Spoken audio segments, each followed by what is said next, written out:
Virtue World Health Summit on Monday by Dr. Daniel Ngamije, Rwanda's health minister. Serge Nole kickstarts tonight's bulletin with this story. People living with complications like diabetes that require relatively frequent trips to hospitals and other health centers for blood sugar checkups and other physical inspections, as well as insulin shots, have noted that with the presence of the COVID-19 pandemic, they have to be particularly careful to respect preventive measures because catching the virus with the already pre-existing condition could mean a certain death sentence. With more than 360,000 people part of the Rwanda Diabetes Association, it has been noted that the challenges brought about by the coronavirus pandemic only made life more difficult for people suffering from diabetes. And in cases where a person had another serious complication like high blood pressure, which is not uncommon among diabetics, affording medication for both illnesses has been proving too difficult, with people having to choose which to buy and which to leave out. During the virtual World Health Summit on Monday, Dr. Daniel Ngamije, Rwanda's Minister of Health, told participants that early detection of non-communicable diseases is being given a priority in the country. We are facing a problem of late detection of NCDs. Like for blood pressure, we do have 40% of adults presenting for the first time with heart failure with at level of class 3 up to class 4. As I said, the detection coverage rate is low. Like for chronic respiratory disease, for asthma, we are with 7.5%. For diabetes, we are with 4 coverage detection rate, which is really low. We need to increase the screening and early detection of NCDs so that we can act on time. The Minister of Health also stated that only 1.7% of the more than $221 million that goes towards efforts to fight diseases is used on non-communicable ones, and that more funds are to be allocated towards these types of diseases.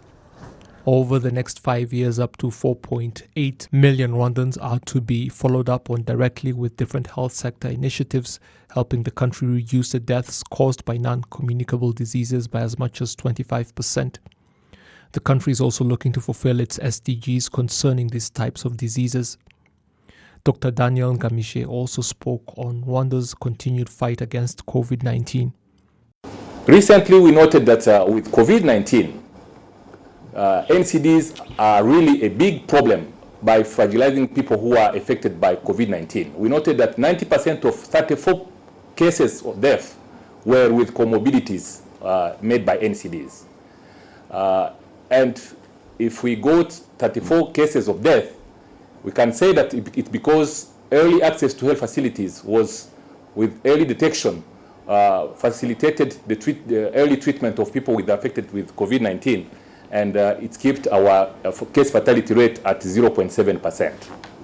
Rwanda's Ministry of Health has also noted that the vast majority of those in the country who contracted COVID-19 are between the ages of 20 and 59, and though people over the age of 65 who contracted the virus are very few, the vast majority of deaths happen in this age bracket.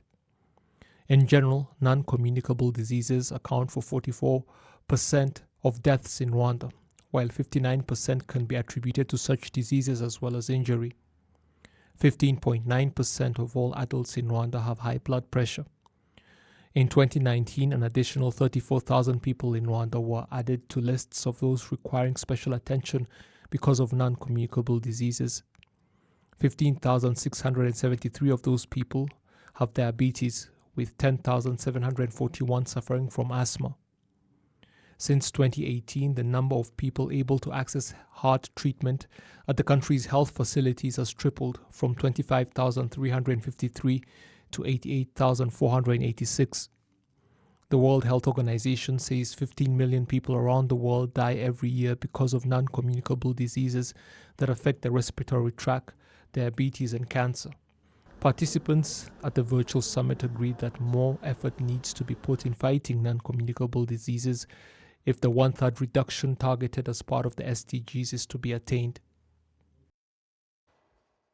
Thanks very much, Serge Nore. And still linked to health matters, here is an update on the current COVID-19 figures in the country. Today, 1,736 tests of COVID-19 were carried out, bringing 7 new cases of COVID-19.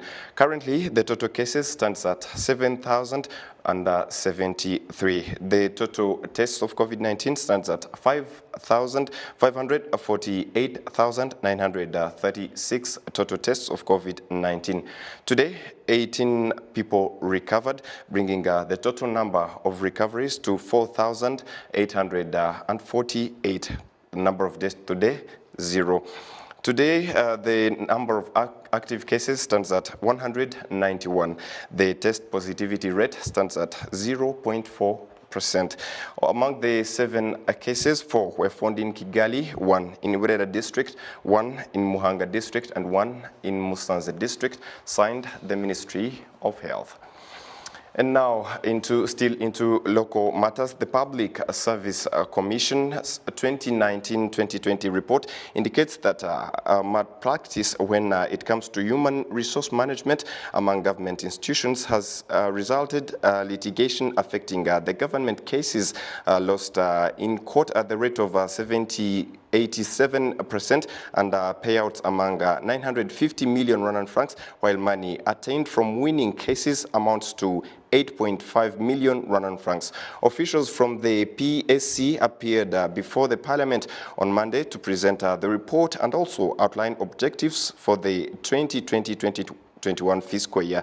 Parliamentarians asked why those responsible for such mistakes are not held accountable when the government loses so much money in court, and the PSC officials noted that the laws meant to punish such culprits should be reviewed for better efficiency.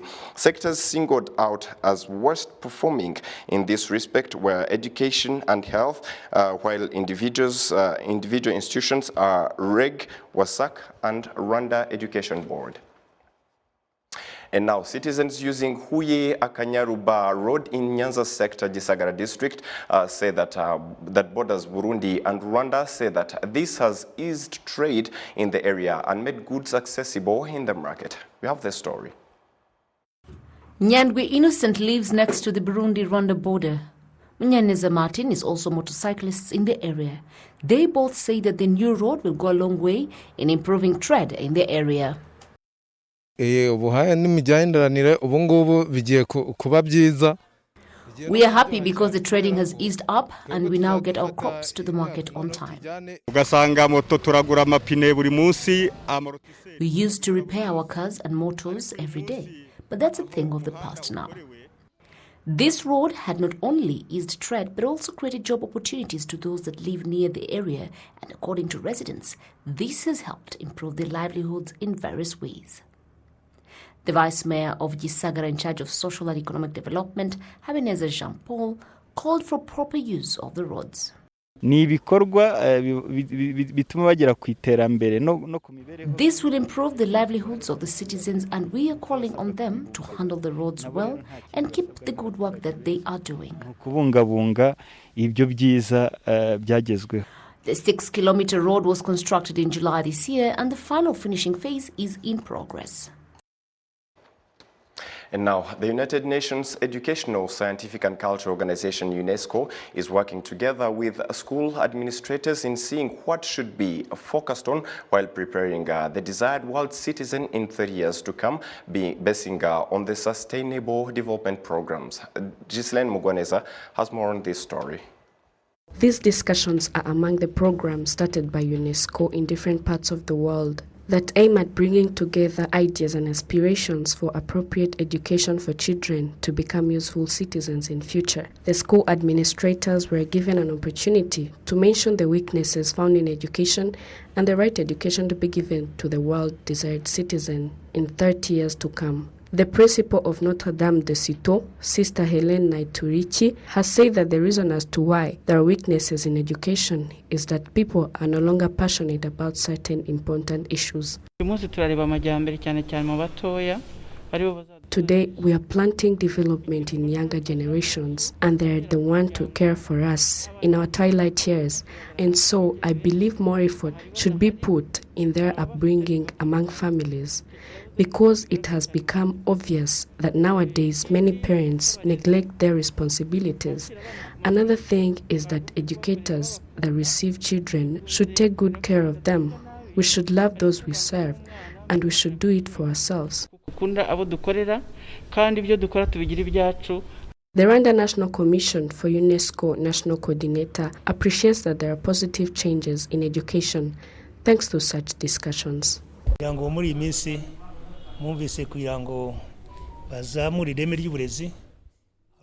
improve the education nowadays, there is a plan to put smart students in vocational education and even regular schools. All these came from talks and meetings we had. There are overcrowding. We used to say that we can't have quality education while the problem persists. We thank the government that so far there are many classrooms which will make it easier for the teacher to cater for individual students.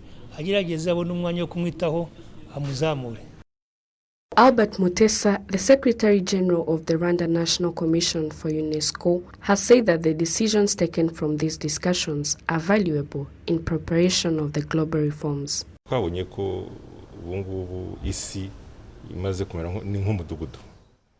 We have seen that the world has become like a village.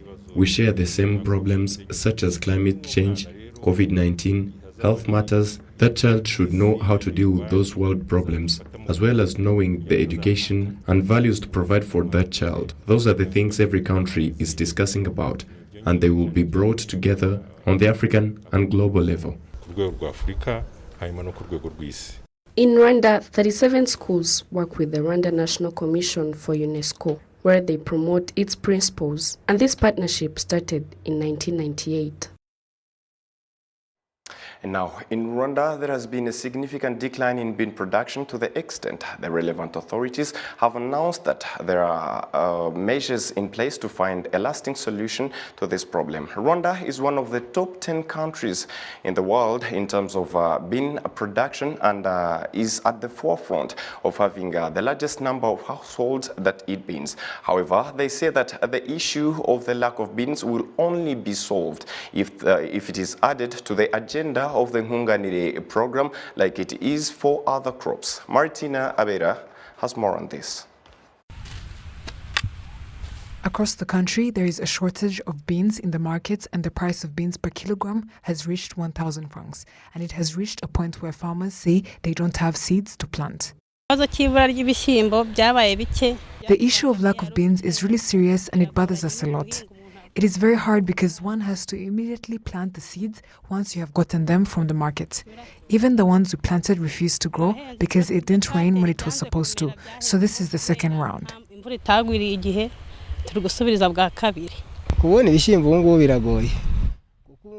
Getting beans right now is very hard because the current price of a kilogram of beans is 800 to 900 Rwandan francs, and the seeds for planting are at 1,000 Rwandan francs. So you can see how expensive they are now.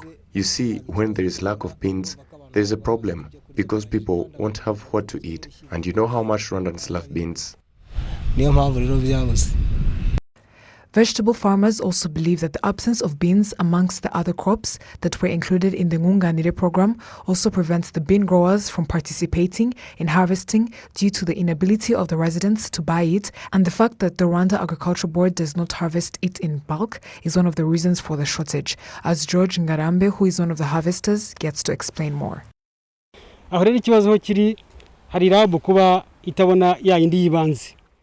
That is where the issue is. There is rub that can't get the initial seed so that farmers can go get it. So in turn, they don't get what to sell to farmers. Like in this season, the needed tons were between 750 to 800 tons. And you find that even 10% of those seeds wasn't available.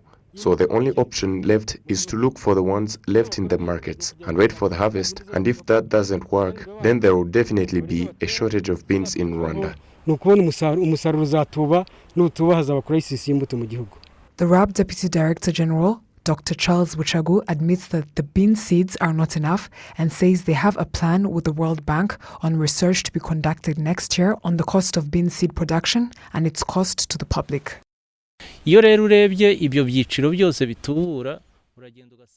When you take a look at all the levels the harvesting of the seed needs to go through right now, you find that it would reach the residents at an expensive price. This is because everyone puts in their own interest. That is why there is a study that needs to be done to evaluate the value chain so that the price can be determined and find out how much the government should gain so that it reaches the market when one can buy it. This is because it may reach the market and it is the same price as the original one, which will not be solving the issue.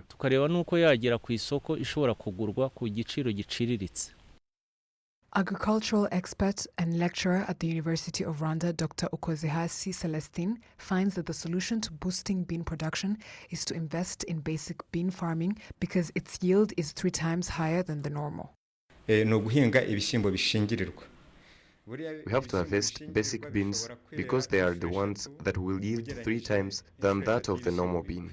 The most important thing is to use the space that is available as much as possible, because if we harvest using basic beans on any available land, then it will solve the issue. And we know we have a problem regarding land for farming, so we need to use the resources we have in the right way. In seasons A and B, Rwanda grows beans on more than 500,000 hectares and produces about 500,000 tons. Rwanda is among the top 10 countries in the world in terms of bean production and also ranks first among the countries with the highest population of bean eaters because on average each family eats at least 29 kilos per year. Martina Abera, RTV News. Gracias, Martina Abera. Now, touristic sites in the northern province of Rwanda have attracted international investments. However, local residents say they too have not been left behind as they take advantage of the opportunities presented. We have the story. Iradukunda Gilbert, in the year 2003, worked as a janitor in a hotel. He did not give up. He continued to work hard year after year, and he was promoted. The money he was paid was never wasted. And now, he also started a simple investment path. Most of the time, it was not about tourists, but I really wanted to cater for the drivers who came in with the tourists. And because of the skills I had, I gave my best and I did all I could for the job. The number of visitors to Rwanda is on the rise, especially those who come to the volcanoes, which are home of mountain gorillas. Based on this opportunity, Nzabonimpa Theodore has set up a tourism management company where he hopes to expand to the international level. We as the youth are confident of what we do and we're empowered more to achieve the best. The Ministry of Youth, visitors, RDB and others. There is a lot of advocacy for us. Former poacher too are no longer harassing animals in the park. Instead, they're now working together to showcase the art and culture of Rwanda, including traditional dances. This sustains them that they say they cannot go back to their former selves. We cannot go back and be poachers. We know the value of animals now. We know better. During the recent visit to Musanze district, the Minister of Local Government, Professor Chaka Anastase, called on the people to take advantage of this opportunity and develop it. This region is growing fast in developments. Then you should not be left behind. What does this mean to you when you see all this? The hotels, the infrastructure in place, do not be left behind.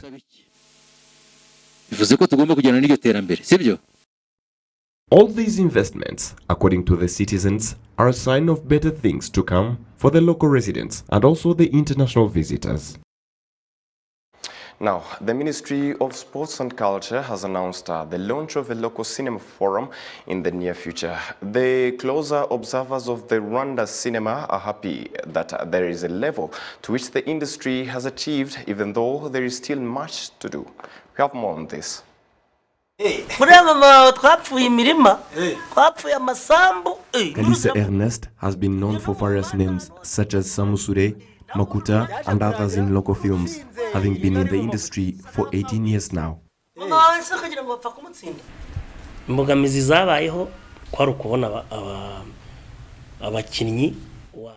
The challenge was getting actors who are on the level you want. You could need a young lady to play a role, but they were very shy and afraid of not getting a husband. You would need an old man, but they would tell you that they can't manage it. Secondly, we do things we don't master. For example, we do practices for over a month, acting as if there is a camera, yet it's not there.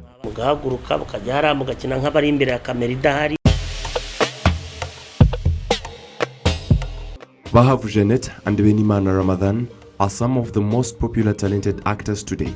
Except doing what they like, cinema has become their job. I started acting in other people's movies, but currently I've started a shop and as well started producing my own movies. Has it not been a job? You couldn't find parents and other people who are responsible for their families.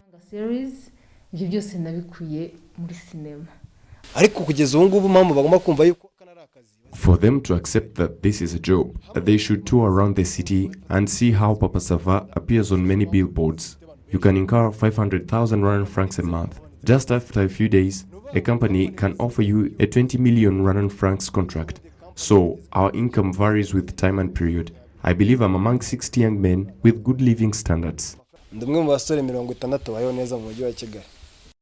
Issa Dusingizimana, an investor in the film industry, says considering the growth of the film industry in Rwanda, he decided to invest over 26 million Rwandan francs. I believe the film industry is better than other sectors because it's the only sector in which you can invest and get the double of your investment. If a person could invest in the film industry, I believe they couldn't lose. I last went to Tanzania. I was so surprised that they like Rwandan movies.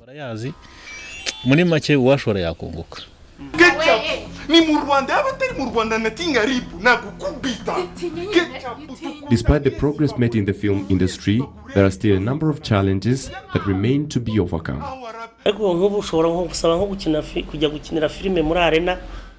If one requests to shoot a movie from Kigali Arena, they are asked to pay a huge amount of money which you can't afford.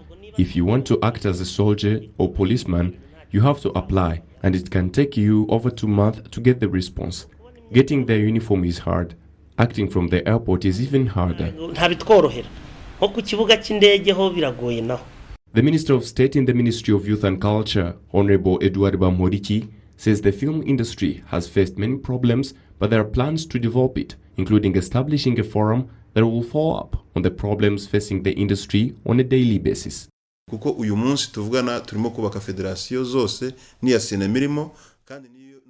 are establishing different federations, including the one in charge of cinema.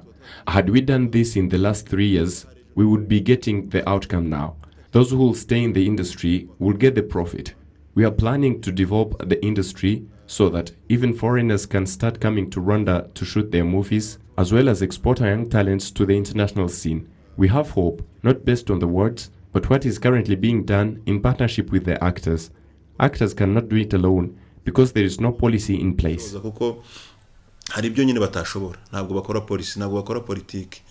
Rwandan cinema has been operating for many years, but many Rwandans started joining the industry in 2003.